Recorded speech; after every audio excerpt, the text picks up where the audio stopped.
Good morning, everybody.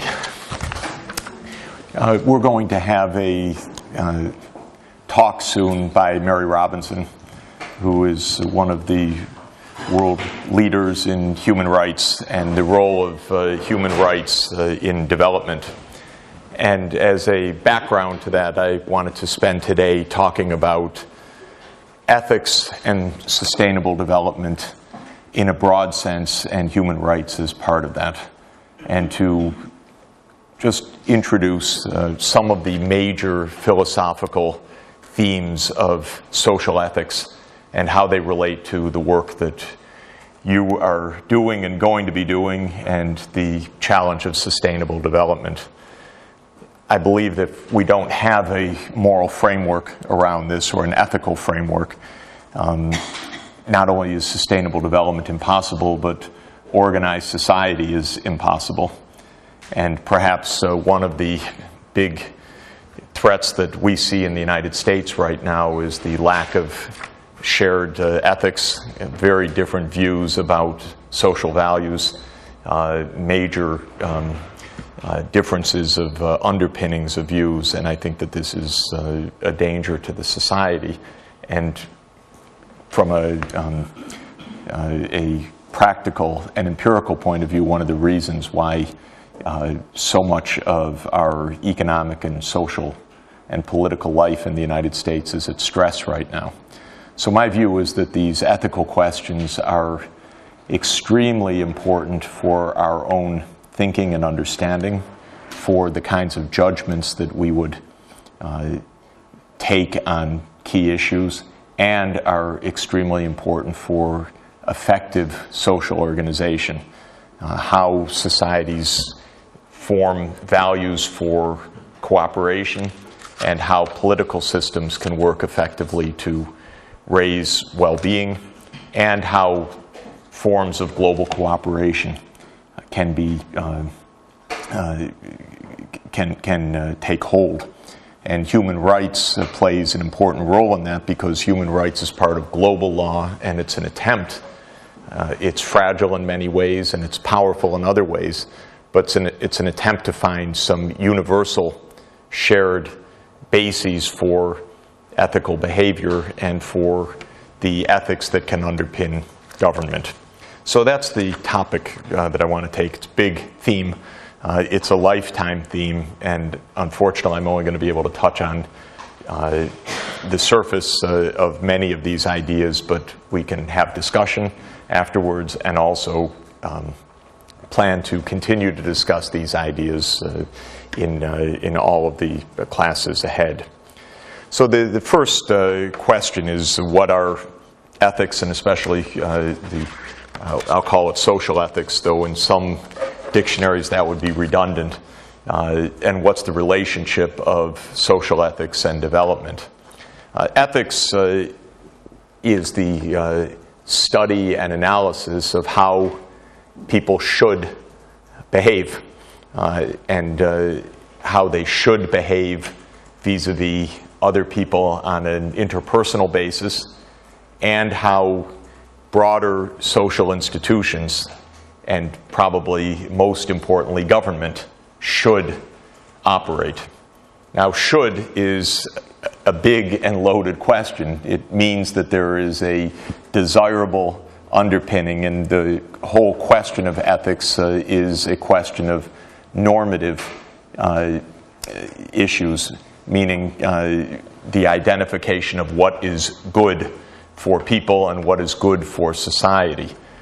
We distinguish between normative issues and positive issues. Positive issues meaning what is, not what should be, but what is. And social ethics is largely a field of normative study. It's trying to find the bases for social behavior that in one way or another can lead to a desirable should outcome. Of course, you can also study ethics as a positive field, to ask what are people's ethical views, what are the shared values, what are the disputed values, so it can be viewed purely in positive empirical terms.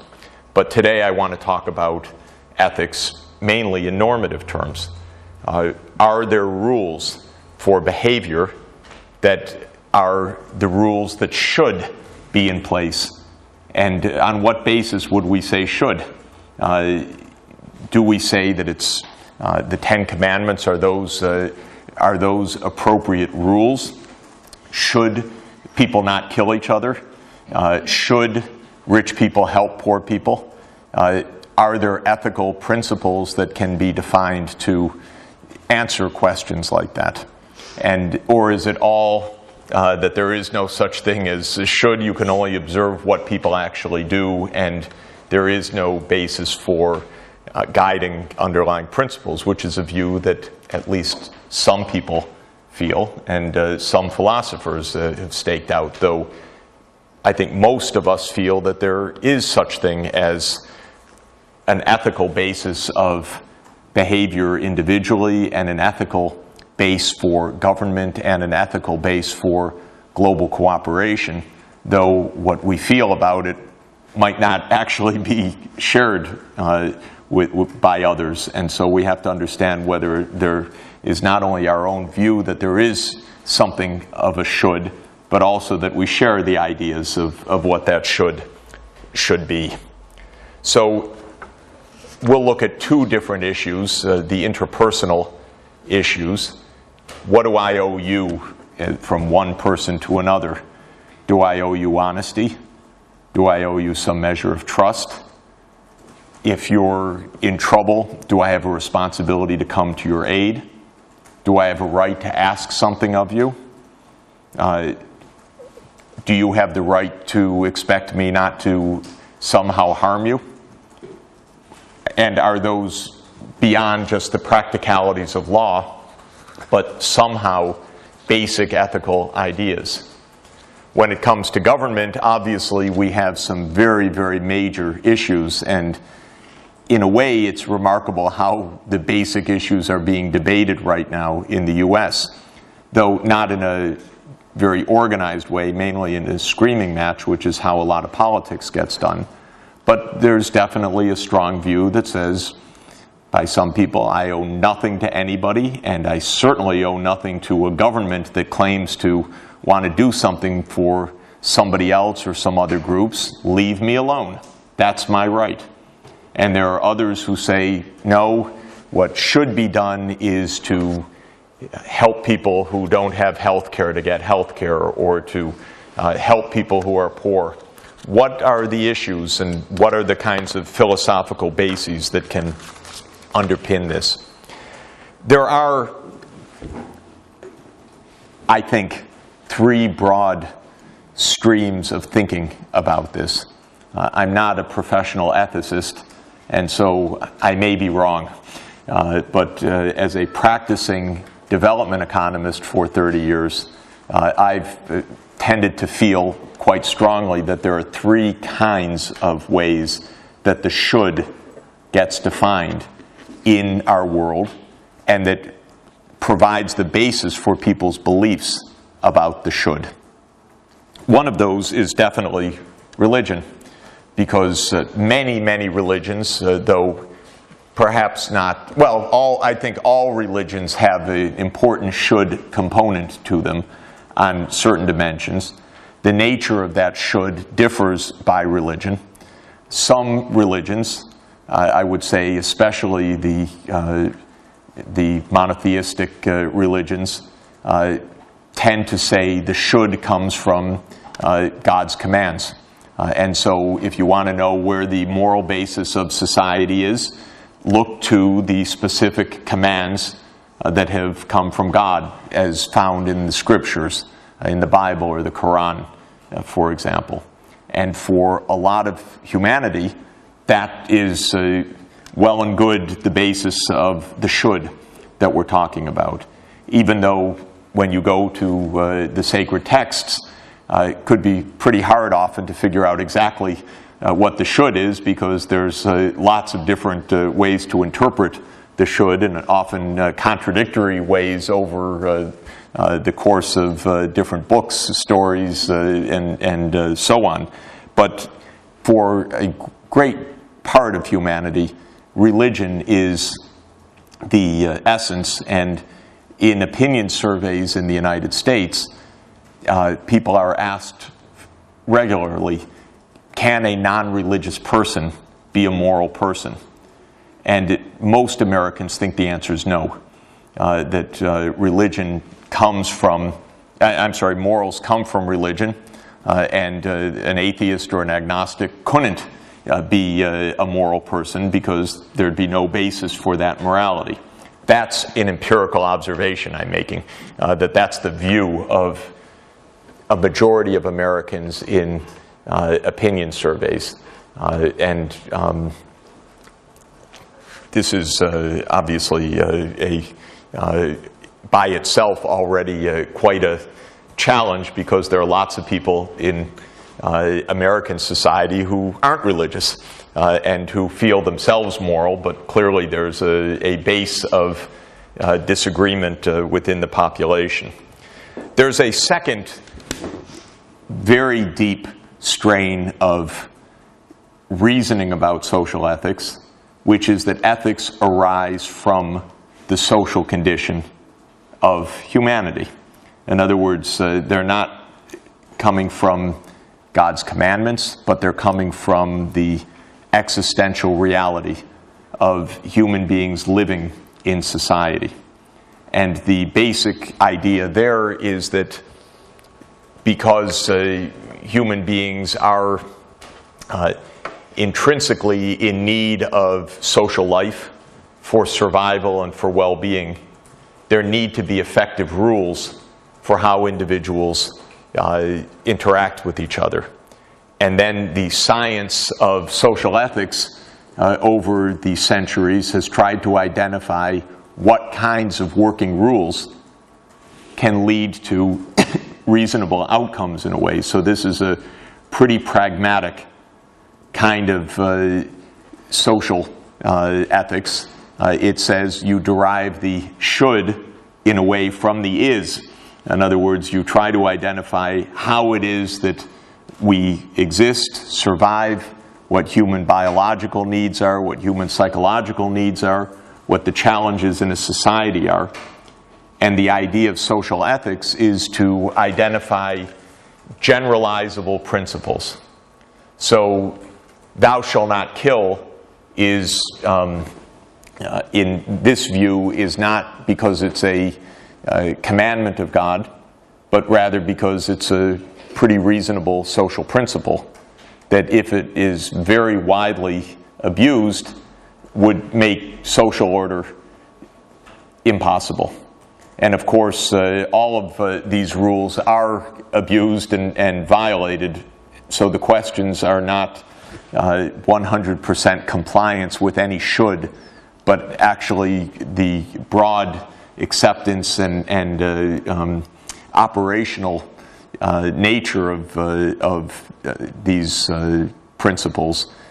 And in this second philosophical approach, which is very much part of the Western tradition and very much part especially of the English and American tradition, the rules come from an idea of individuals creating a society through some kind of contract, the social contract.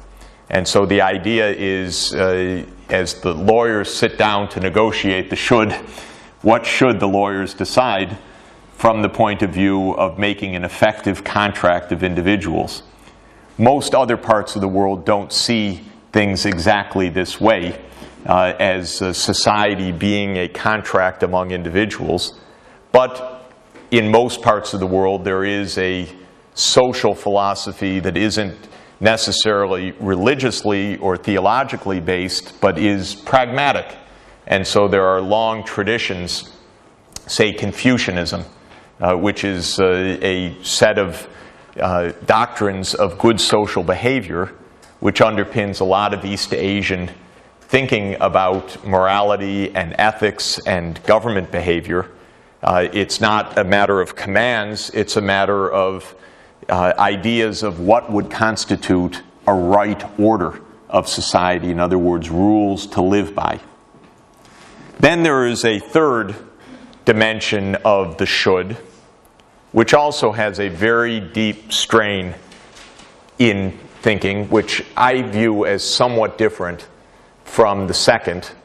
The second is a little bit of legality and game theory, if I could put it that way. And the third goes more to the core of the nature of each of us as individuals and asks what kind of behavior comports with our human nature in a way that can lead to a good life. And this is asked in the Western tradition very clearly by Aristotle in the Nicomachean Ethics. And in that remarkable study, Aristotle, through several chapters, says what leads to the good life. And his answer is that a moderation between various kinds of extremes lead to the good life. Don't be too hedonistic, but don't be too ascetic. Don't be reckless in one's bravery, but don't be timid. And it's a book about balance, of finding a moderate path. And the idea is that if people live and strive for virtuous behavior, which is largely behavior that tries to avoid the extremes, the temptations on the one hand and the asceticism on the other hand, that this leads to happiness ultimately, and that it comports deeply with human nature. And ethics socially derives from that basic idea that the society's good is a society that promotes virtuous behavior of its citizens. So this is very different, in my understanding, from contractual ideas. It says that society should be organized in a way to make us good people. And to make us good people means to make us behave in a virtuous way. And by being virtuous, we also end up happy, not in the sensory stimulation, euphoric sense, but in the long-term sense of fulfillment and well-being. In the Eastern tradition, I find a very great similarity of that kind of view with Buddhist thinking. Because in Buddhist thinking, the same philosophy, first of all, of a middle path is extremely important. And remember that the Buddha, when he left the palace as Prince Siddhartha, and he went to find the source of suffering in the world, after having lived a life of high hedonism, tried extreme asceticism and lived for many years as an impoverished and nearly starving mendicant. And then he decided after many years he wasn't getting enlightenment that way either. And so he said that the truth is some middle path between the temptations of the world and the asceticism, and he set out a right way for living. And the essence of the right way for living in Buddhist thinking is the ephemeral nature of reality that we face as individuals and within the universe. And accepting that ephemeral nature, it means not grasping for ephemeral things, but looking for the deeper truths. And part of that is the deeper truths of the logic of our actions and their effects on others. And the assertion of Buddhism is that by recognizing those interdependencies of our actions, we also we can also find a path to reduce suffering, and that the key to that from a social ethics point of view is a commitment to compassion. So that if one wants to find a path to happiness, the path to happiness does not come in maximizing the utility function by maximizing income and then optimally distributing it such that the marginal utility divided by the price is equalized across n commodities, but rather it is by doing good works for other people, by being compassionate to all sentient beings, and thereby having a fulfilling life and escaping from the grasping of ephemeral temptations that can lead us into short-term stimulus at the cost of long-term suffering. So again, I view that as different from the second idea that we're looking for rules of behavior in a contractual way. And I view it as very different from economic hedonism, which says that we are individuals with our individual tastes. The higher is the income, the higher is the well-being. We have an indirect utility function, which defines our well-being over income and prices, and our goal is to get as high an income as possible, and we may make contracts with others, even social contracts, in order to achieve that. In Buddhism, obviously, it starts from completely different premises about human nature and about the sources of well-being, but it does lead to a kind of social ethic. And it's an ethic of responsibility, and it's an ethic of having higher happiness by giving rather than receiving, and having higher happiness by embracing interdependence rather than embracing one's individual freedom. So these are three quite distinct bases of social ethics. And we have a big world of 6.9 billion people who, in one way or another, usually not in a very learned way, most people have not studied social ethics. They've not necessarily thought very hard about social ethics either, still less about political ethics. But one way or another, through cultural processes, through school, through family, through own experience, people find at least important foundations for their beliefs on their religious upbringing and tradition, or on the thinking about the role of the individual in a society where Western thinking puts a great deal of emphasis on the individual as the sovereign, and then asks how individuals who are sovereign in utility or in freedom or in liberty can interact effectively with each other, or in the idea of individuals as reflecting a certain fundamental human nature and existential reality, not just a contractual reality. These are related to another basic kind of distinction that's made. They don't map exactly the same way, but sometimes social ethics are defined as having grounding in obligations, in consequentialism, or in virtue. So the obligations say that social ethics arise from duties that we have, but you could see how easily that can come from the religious tradition. The duties come from God's commands. Consequentialism says that responsibilities and ethics arise because rules have consequences. So you're led to cost-benefit analysis. What's a good rule? What's a bad rule? And then the third of virtue is, in my interpretation and understanding, the Aristotelian or the Buddhist idea that this arises from our core human reality. And it's not that we're so much interested in defending ourselves against others, so it's not really the problem of sovereignty and power, which has been the great struggle of Western philosophical thinking for 400 years. It's really the question of what leads to our own happiness. And by finding that, we also find a kind of social ethics. So duty, consequentialism, and virtue are another way to define this triad. If you turn to religion, fortunately, in many ways, major religions share some of the key tenets. Although religion typically has two aspects that are, or another aspect that is also often problematic, and that is an us versus them aspect. So religion often defines rules of behavior as God's commandments, especially the monotheistic religions.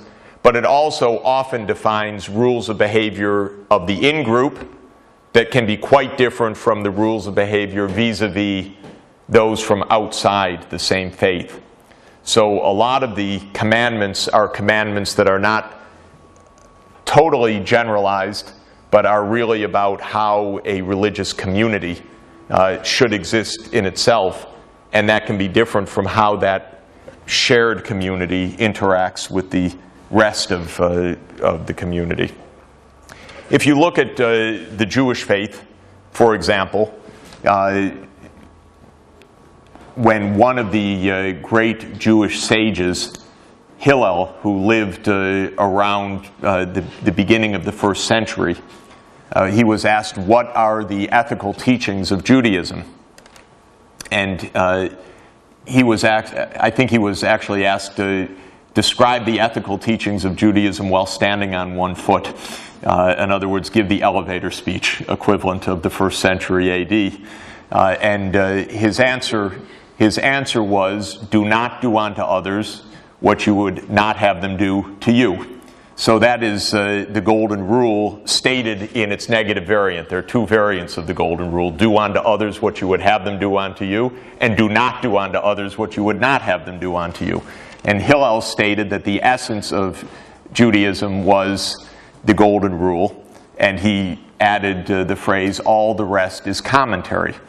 Now, in Jewish tradition, there are thousands of volumes of commentary. So it's notable to say that there's one sentence, one rule that can define things, but this is a rule of behavior of mutual, in a way, mutual respect as the core, and a sense of equality at the core in a certain operational way. There are other aspects of the Jewish faith that are, I think, notable, as well as all of the specific laws and commandments in the First Testament of the Bible. Two other major doctrines that are important are the supreme value of human life.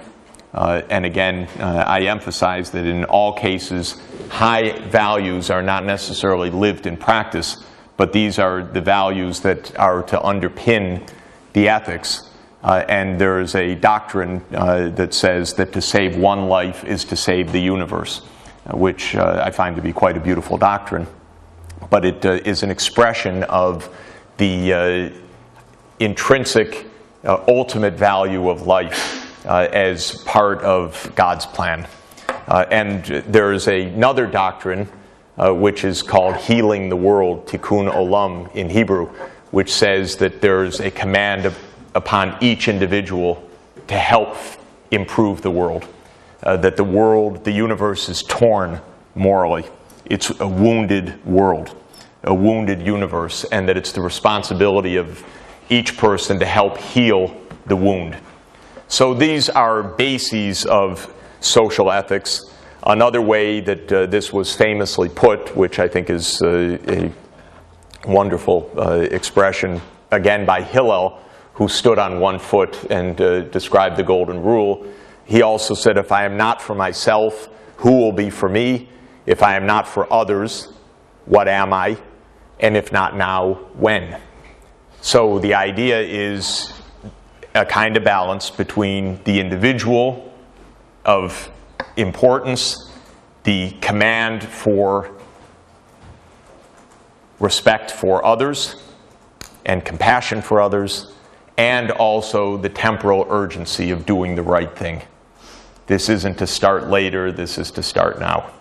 So that's a kind of traditional base. The Christian Gospels, and specifically the teachings of Jesus in the Gospels, talks a lot about economics, and it talks mainly about responsibilities to the poor and the lack of importance of material goods for ultimate salvation. And so in one of the Gospels, Matthew, Jesus teaches that when the final judgment comes, those who have tended to the needs of the poor will be the ones who are saved.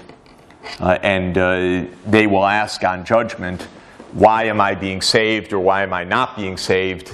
And the answer will be, because those who fed the least among thee actually fed me, your Savior, and those who did not feed the least among thee and did not look after those in need neglected me. And so there won't be salvation. So these are ideas that the core is not only a command, but ultimately a new idea added in Christian faith, which is about salvation as an end point of behavior. Not all Christian faiths believe this, and with the Protestant Revolution, Reformation, I should say, there was a lot more move to what is called predestination, that ultimate salvation doesn't actually depend on individual behavior, but depends on God's will that's beyond individual determination. But in the Gospels, there's a lot about individual determination. And there's a famous translation, which is, by the way, disputed, trying to understand what the ancient Aramaic means, but a line that says that it's harder for a rich man to enter the gates of heaven than for a camel to pass through the head of a pin. In other words, don't expect to take it with you, and B, don't expect that you're even going to have room. There's going to be a reservation for you. And the point being that wealth is not the route to salvation. In a lot of social teaching of the Roman Catholic Church, there is and some very wonderful social ethical teaching, there's an emphasis that ultimately, while private property may be useful for social and economic organization, in the end, it's not really your property, says the social teaching. It's really God's property. So there's an ultimate destination of human possessions, and ultimately private property has to also serve basic needs, and especially what's called the preferential option for the poor, which means that you can't have a just society that neglects the poor. So in this way, there is a kind of a shared philosophy. I should have pointed out in Jewish faith also that kind of charitable impulse. In the Islamic faith, similarly, in the 5 pillars of Islam, one of the pillars is zakat, which is a commandment of charity. And that commandment is reflected in a numerical way of a contribution of a given proportion of wealth for use for services by the community for the poor. And there's also an ethical command in Islam that that the funds raised by zakat be properly used within the community. So there's ethical commandments on the political behavior of the community leaders who would use the zakat. So this is all to say one could look obviously very deeply and at many other religious traditions, but the idea of mutual reciprocity, respect for other individuals, compassion for the or help for the poor, I should say, and this in the name of God's creation is a common feature of social underpinnings of ethical commands. If we turn to that second broad classification of the contractual or the social basis for ethical behavior, this is a philosophical tradition that in modern times goes back to Hobbes, to John Locke, to the U.S. constitutionalism, to Jean-Jacques Rousseau, and then to many variants, to Bentham in Utilitarianism, and to Immanuel Kant in the German Enlightenment, and up to our time in many, many different schools of thinking. But the basic idea in the Western philosophy starts out somewhat different. First, it's looking for a secular, non-religious basis for social ethics. It's not asking where do the commands come from, but what is the right organization of society. Secondly, and I think quite differently from a lot of non-Western thinking, society starts from the idea of individuals who then have to aggregate, whereas that's a pretty unlikely reading of the actual anthropology of our species, and an unlikely storytelling for how society actually forms, because individuals never get together to form a society. We are, as Aristotle said, a social animal to begin with, and our evolutionary base of Homo sapiens sapiens is living in clans. Now, what's true is that we've expanded the size of those clans, because the evidence is that on the savannah 50,000 years ago, when humanity was formed in its biological and its in its biology and evolutionary psychology, maybe the band was 100 people or 150 people, and maybe largely related. And now we have social aggregations that somehow have to embrace 6.9 billion people because of global interdependence, and countries that reach the scale of 1.3 billion people with multiple languages, religions, and all the rest. So there are big problems. And so this idea of contractual base is an interesting way to view things, probably not a historically right way to view things in a way, but on the other hand, it also has some merits when you think about the scale of, and diversity of the societies that we live in now. The core model for thinking about this is the prisoner's dilemma.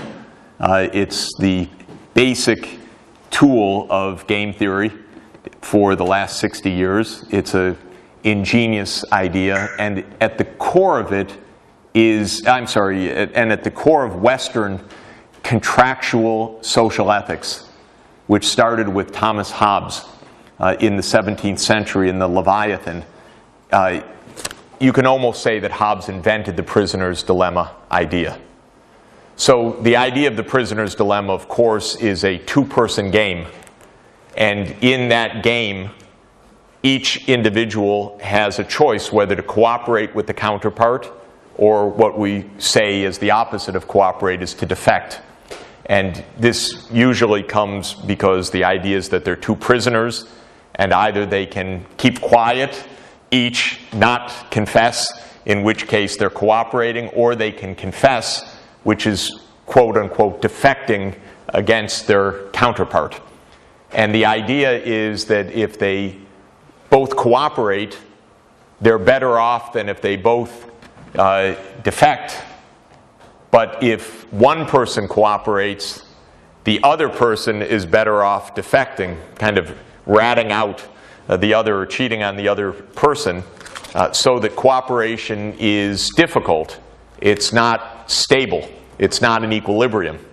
Because if we all get together to cooperate, you know what, I'll let you guys cooperate, but I'm going to do something else and save my money, save my taxes, squeal on you, steal from you, or whatever, and that's a dominating strategy. So the basic idea, as I think all of you know, is to set up a matrix of this game. One person is in the rows, and the second person is in the column, and they each have to decide whether to cooperate or to cheat, and the payoff that they get as individuals is given by those numbers. And the first number is the person in the row, and the second number is the person in the column. So if both cooperate, the outcome for both is that they get a payoff of 1. If both cheat on each other, they get a payoff of -3. So you would say, well, surely cooperate. On the other hand, if the first person who is in the row cooperates, and the second person cheats on them, the cooperator ends up with -5, and the cheater ends up with +5. And so the incentive, if I know you're going to cooperate, and I'm just looking after my individual interest, I should cheat. If we both say we're going to pitch into something, and then you put your money on the table, I'll free ride, let you buy it. So the idea of this payoff is that even though if we both end up doing the cheating, we end up in a very bad way. It's even better for me to induce you to cooperate and then for me to cheat on you. And, excuse me, the non-cooperate or defect outcome, where both sides fail to cooperate, is the dominant or Nash equilibrium of this game. And it's easy to see. Suppose that the first person cooperates. What's the best strategy for the second person? To defect. Suppose that the first person defects. What's the best strategy for the second person? To defect. No matter what you do, my best strategy is to cheat. No matter what I do, your best strategy is to cheat. That means that the equilibrium of this game is that we both cheat. And what do we end up with? -3, -3. Ugh, that's terrible. We need to move that to cooperation. So how do we do that? What are the ways? There are several different answers to that question, but that's the essence of contractual social ethics.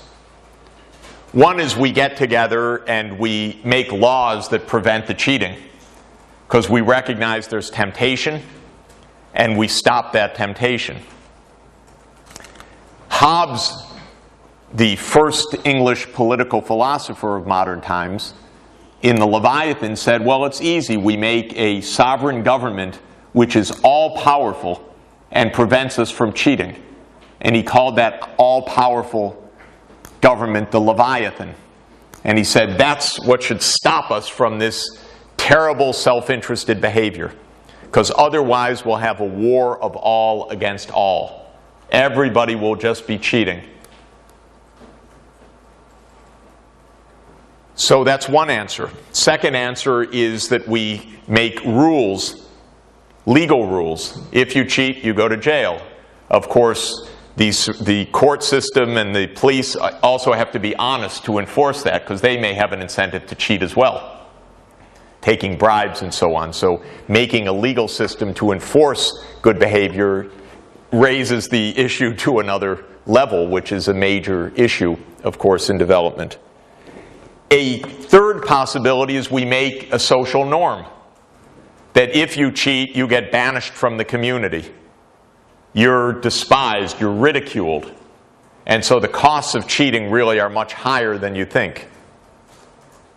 A fourth idea is that we create reputations. You can go on a website and get your credit rating. And if you've cheated a lot in the past, no one's going to play with you. So you try to maintain a reputation, and by having a reputation, what's called a repeated game. You don't cheat even though it's in your short-term interest, because in your long-term interest you want to maintain the reputation so that others will continue to cooperate with you. So it can be norms, it can be laws, it can be social contracts, it can be the power of the state which breaks through the prisoner's dilemma. And that is a major issue then for how society of individuals with self-interest can live together to reach cooperative outcomes. And there are big debates. It's probably the hottest, it's been the main topic of social theorizing for 30 or 40 years. Is cooperation possible? Where does it come from? What's the role of government? What's the role of private interest? Do we have the instinct to cooperate? And so on. If you give that prisoner's dilemma game to people and put them in a situation of the prisoner's dilemma game, the amount of cooperation is much higher than the game theory predicts. People tend to cooperate, except economics students, who actually look at the matrix and decide that they're going to cheat. That's an empirical reality, that economics students have cooperation trained out of them. It's sometimes called trained incapacity, and I think it is a real phenomenon. Most people have a tendency to cooperate, and where that comes from is a big debate. Some people, psychologists, feel that it may be hardwired as part of evolutionary psychology.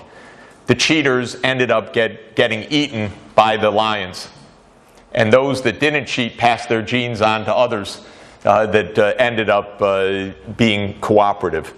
So that there may be a deep evolutionary dynamic that underpins our capacity to cooperate, and therefore the reality of cooperation, even when the game theory says that we should be not cooperating. Sometimes this is called the warm glow of cooperation. Sometimes it's said that we have neurons, mirror neurons, where I really feel your pain. Not necessarily in the Bill Clinton sense, but in the real physical, psychological sense. That it is, when I see you suffering, I feel it, I can't help it, because I'm hardwired that way. We have mirror neurons that take what I'm observing and directly translate that into my neurotransmitters and make me feel the same thing. So this individualistic idea of how we are psychologically constructed is actually wrong from a neuroscientific point of view. That's a very important idea that's being explored now. There is this idea of reciprocal altruism, which basically means that you want a reputation. I cooperate with you because I want you to cooperate with me in the future. It's a repeated game. There's the idea of kin selection, that we're more likely to cooperate within families because that passes along cooperative gene-based behavior more likely. And there's the idea that some people in society are just primed to punish non-cooperators. And this is an interesting idea, that people expend resources, they make themselves worse off to absolutely diss someone who has done something socially inappropriate to other people. And that those are like the enforcers. So you ask, well, how is it that the police and the judges do it? The argument about altruistic punishment is that some people are hardwired to act as the social police in the society, creating either reputational harm or some other cost to people who don't abide by the social rules. It doesn't do them any direct good. They're just hardwired to enforce the social norms. So that's another idea that is part of the game theory. As I said, aside from the evolutionary psychology, it could be attempt to maintain status in society through observing values, and it can be law or politics, as Hobbes and others have put it. Now, why is cooperation important? Because when you get to real economies, the individualistic model of purely private goods that are traded doesn't apply for most of the things we're studying. As we talked about last time, or talked about in earlier lectures, there are public goods like the health of the physical environment which require cooperative behavior. That can be cooperation through laws, through community participation, through the reputation, don't throw your garbage into the park.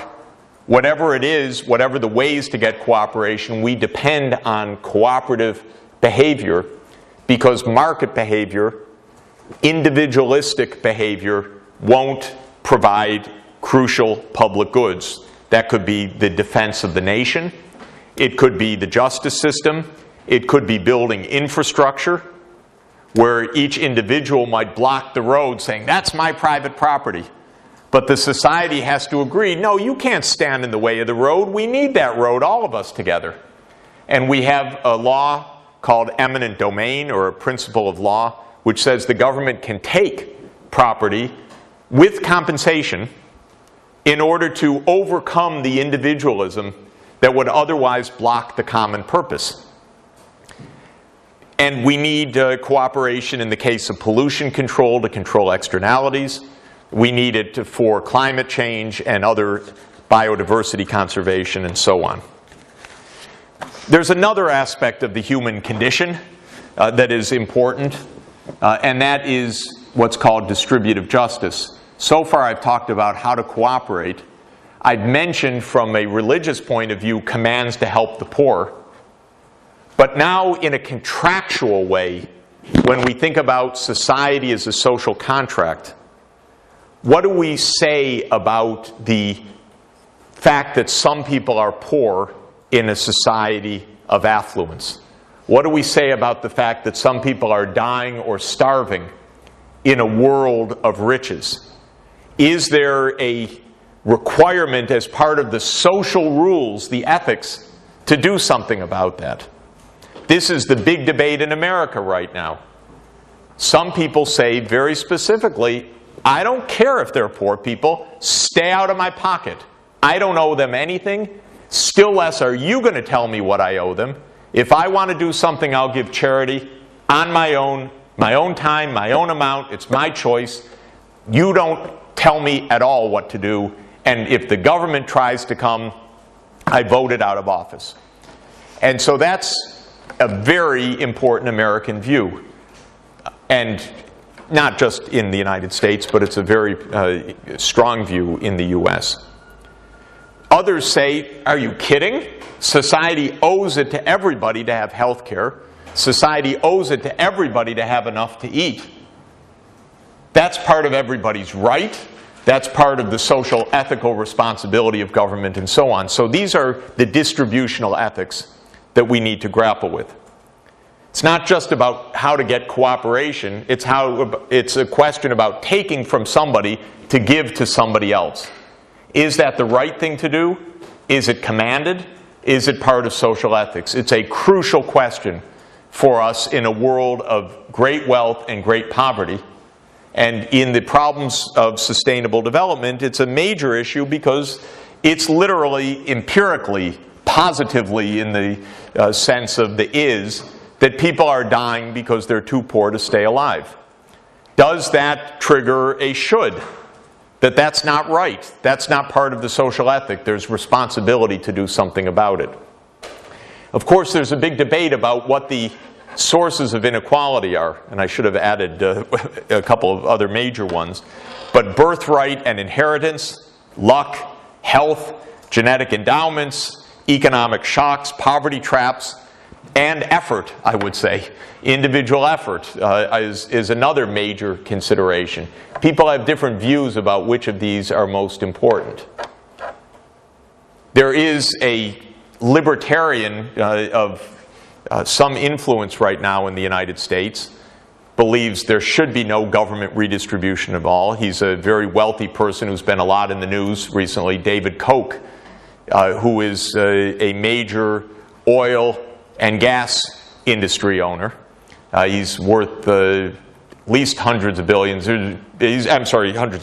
of billions of dollars of wealth, and he's spending a lot of money to say that he shouldn't have to pay any taxes to help anybody, that's not anybody's business, his wealth. He told an interesting story when he's also a philanthropist to his causes, and he gave money to his prep school, several $1 million, and when he gave the money, he told a story. He said, you may ask how I came to be here today giving this generous donation. And he said, when I was young, my father gave me an apple, and told me if I don't consume the apple, but I sell the apple and I earn something, I can get 10 cents for it, and I can buy 2 apples. And if I sell those, I can get 4 apples, and if I sell those, I can get 8 apples. And so I did this week after week, And then he says, and then a little while afterwards, my father died and I inherited $300 million.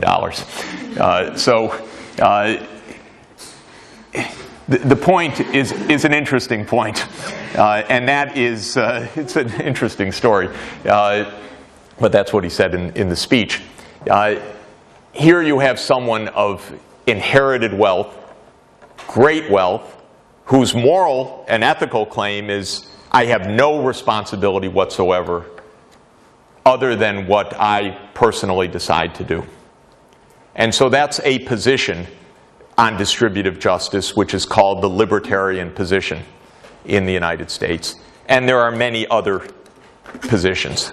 Now, let me use this diagram, which is sometimes called the utility possibility frontier, to distinguish between two categories of problems that you'll grapple with all your careers. That line on the outside, or the curve, shows the possibilities for the well-being or the utility of two people. Person one is on the horizontal axis, person two is on the vertical axis. And by virtue of this downward sloping curve, it's possible to make person one better off compared to person two, presumably by taking a little of the wealth or income away from person two and giving it to person one so they have more goods.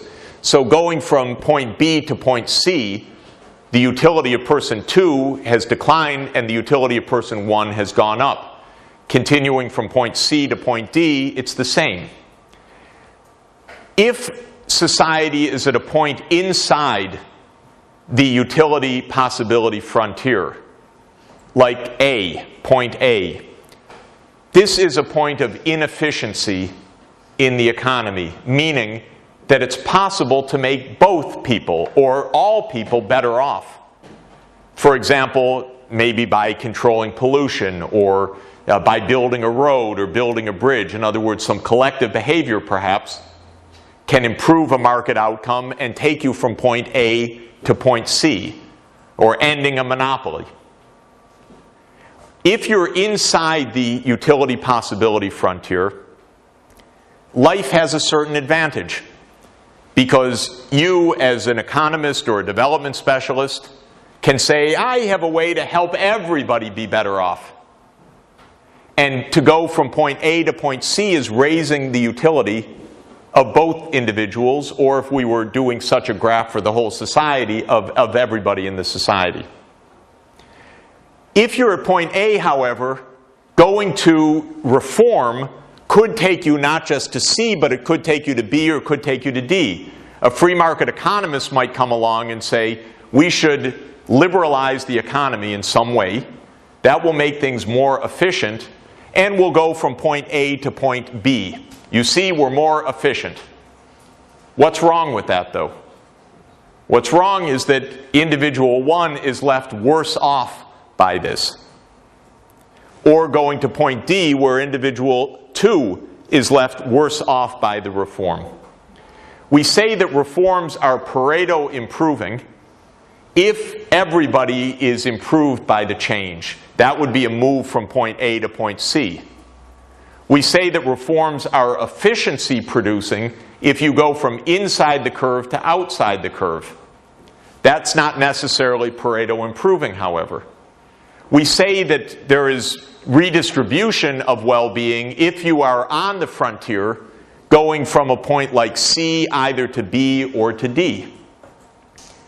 If you are at a point like B, person two has high utility, person one might be on the verge of starvation, very low utility.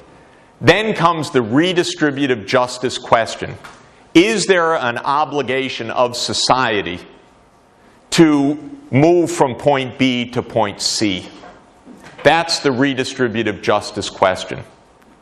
The logic of moving from A to C is rather straightforward. Everybody's better off. But what about the logic of moving from B to C? That is taxing Mr. Koch and taking some of the money and helping some very hungry people. That's moving from point B to point C. That same graph can apply not only to people within a given time period in the society, but across time. So we could think of the horizontal axis as the well-being of the current generation, and the vertical axis as being the well-being of future generations. And we could be inside the curve because we're doing something very inefficient, over-polluting and making both the current and the future generation worse off. Or we could be on the curve at a point like this one, in which the current generation is doing quite well in well-being, but the future generation is much worse off. That would be a case, for example, where we say, we've got a depleting resource and we're the ones alive right now, let's use it all. And whatever happens to the future generations, let them be damned, they'll figure out what to do on their own. But why should we hold back? We really like those fish. Yes, they're going extinct, but they're so tasty, you know? Oh no, we should conserve them. Why should we conserve them? We won't have them for Sunday breakfast anymore. They'll be too expensive. So that's a choice that's an intertemporal choice. And the question is a social ethics question as well. What is the responsibility of the current generation to the future? We're not very good at asking this question. At least when there are two of us, we can argue with each other.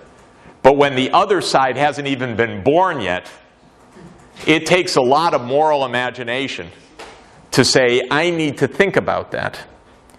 You get that when you think about your parents and you, what they did for you, or as a parent when you think about the well-being of your child. That's where our intertemporal moral capacity first arises. We think about it in our own lives. Then we extrapolate if we can develop the moral imagination to do so.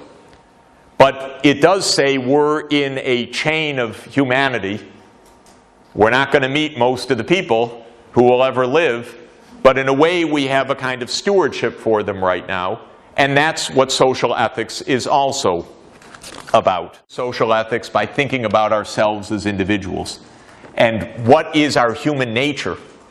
And there is a strong contrast between the ideas of Western individualism and the ideas of Aristotle and Buddha and others in that tradition, which say that our own human nature is not fundamentally as individuals, but fundamentally as part of a society. And therefore, our basic well-being cannot be defined by our own individual utility as if we don't care about the other. But rather, our own well-being depends intrinsically on how you're doing. And so the idea of a game between individuals is the wrong starting point, says the Buddha, or says Aristotle. The right starting point is to think about, try to find methods to think about the real human condition, and therefore to derive from the human condition and human nature ideas about social ethics. And interestingly, both Aristotle and Buddha, which I tend to view myself in a kind of Western-Eastern pair of similarities, used almost the same ideas in the end, the middle path, the middle way, moderation in all things. And they both talked about the fragility of human tastes. They would not be very impressed with the utility function. They would say, oh, that's just short-term, ephemeral stimulation. That has nothing to do with your happiness. Money is the source of happiness. Are you kidding? It's how you regard your life. And if you really want to be happy, give away that money. Help other people. Be engaged. Build a life. Very different idea from the consumption-based stable utility function that is an individualistic one. So these are, and in that view arises a different kind of social ethic, which starts from the idea that it's almost unthinkable, it's unimaginable to have hungry people. Because how could anybody be happy, even the well-fed people, if there are hungry people? all people will suffer if suffering people are allowed to continue to suffer. It's an empirically testable point also, because these are not religious-based doctrines, they're not theologically based doctrines. They are observations about human well-being and human nature.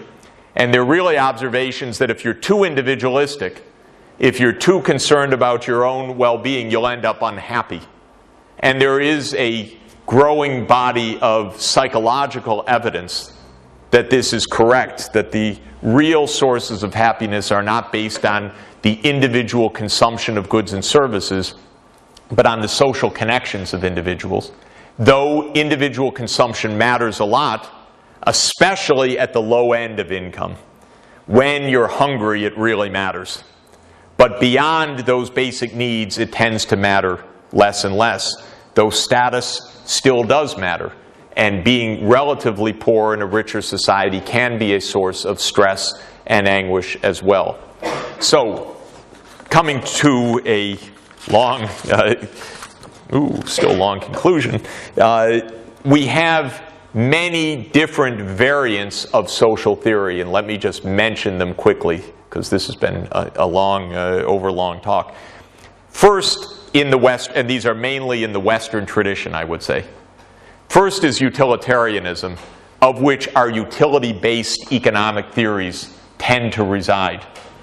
And that is that individuals have relatively stable determinants of their own well-being, and that the job of social rules is to maximize that utility in some sense. The way that the founder of utilitarianism put it, Jeremy Bentham, is the greatest good for the greatest number. It raised 180 years of subsequent discussion. Well, what about the poorest? What about the people dying? What about some people killing one person to make themselves feel better off? Is that utilitarianism? So there's libraries filled with questions and caveats, but the basic idea is stable, individualistic-based well-being and the role of social ethics to maximize that. Then there is the contractual ideas. And the contractual ideas start in a similar way, and in fact these two variants can be combined. You have a bunch of individuals, and they get together and they choose some social rules. And Immanuel Kant, the great German philosopher of the second half of the 18th century, created the idea of the categorical imperative. Anything of your individual behavior should be generalizable.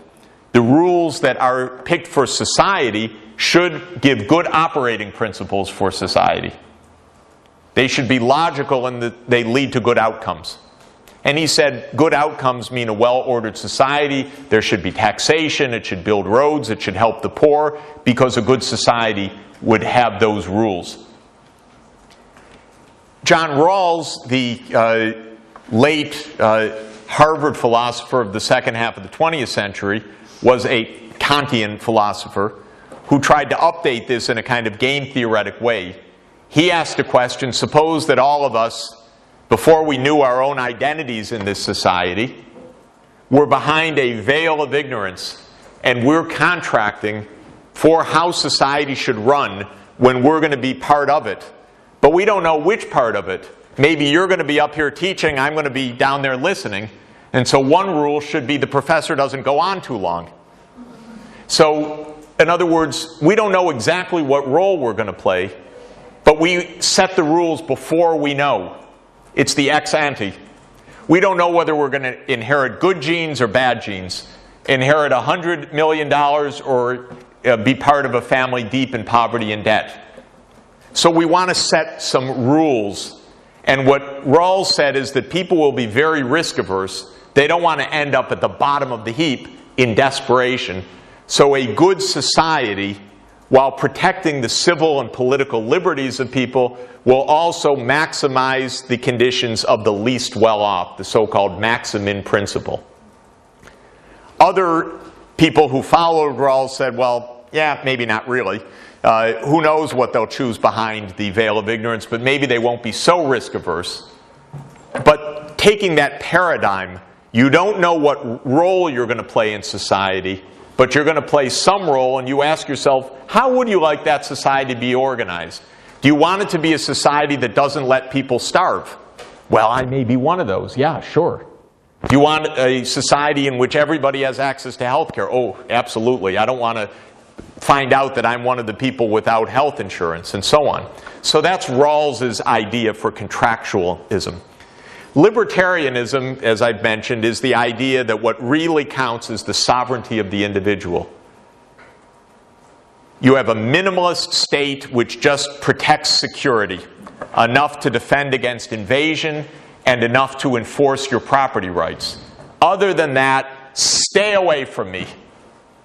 I may be a great guy or a terrible person, I may be Scrooge, I may be hugely generous, but it's none of your damn business. I'll do what I want to do, when I want to do it, as long as I'm not hurting you. You have no say. You're starving, I'm rich? Well, I'll think about it. But don't come to tax me. This is a powerful variant of thinking. A lot of economists take this view. God help the profession. It is in my opinion, a very extreme view of human nature and social ethics. It lives on an edge of all that we've talked about. It declares that the supreme value is freedom of the individual. But we've talked about a lot of values. So my question about libertarianism is, why is liberty the only value that counts? Why isn't eating a value that counts? Why isn't compassion a value that counts? Why is liberty the only one? Well, one argument that was made is if you don't defend liberty, it will be so fragile that it will go away. And one of the leading libertarians of the second half of the 20th century, Friedrich Hayek, wrote a famous book in 1945 called The Road to Serfdom, which said if you meddle too much in the economy, you'll lose your freedom. You'll end up like a Soviet or Nazi totalitarian society. There will be a slippery slope from a little bit of redistribution or whatever, or a social welfare state, into the loss of freedom. That becomes not a philosophical proposition, but a testable proposition. Fortunately, it's wrong, at least as a general point, because many societies are highly redistributionist, but are very free and democratic societies. And three that are famous for this are Sweden, Norway, and Denmark. So-called social democracies, which tax a tremendous amount, which redistribute a tremendous amount, and which by all standards are highly free. Free press, free speech, democratic institutions, high quality of governance. And so that's a counterexample to the libertarian proposition. Then there's the basic needs idea. And the basic needs idea says that in social redistribution, what counts is not inequality per se, but the ability of the poor to meet their basic needs. Don't care about the rich, look to the poor. Can the poor meet their needs? If they can, that's crucial, but it's also enough. The idea is not envy of the rich, the idea is adequacy for the poor. I think there are a lot of compelling ideas in that. First, it puts primacy on those who need help the most, which is great. Second, it actually, even though it says the rich, once the needs of the poor are met, they're on their way, it also reflects a certain reality that the benefits of being rich aren't all that great. The real costs are if a society doesn't meet the needs of the poor, so that the psychological benefits of having more than you know what to do with just don't really add up to all that much anyway. So let them have it.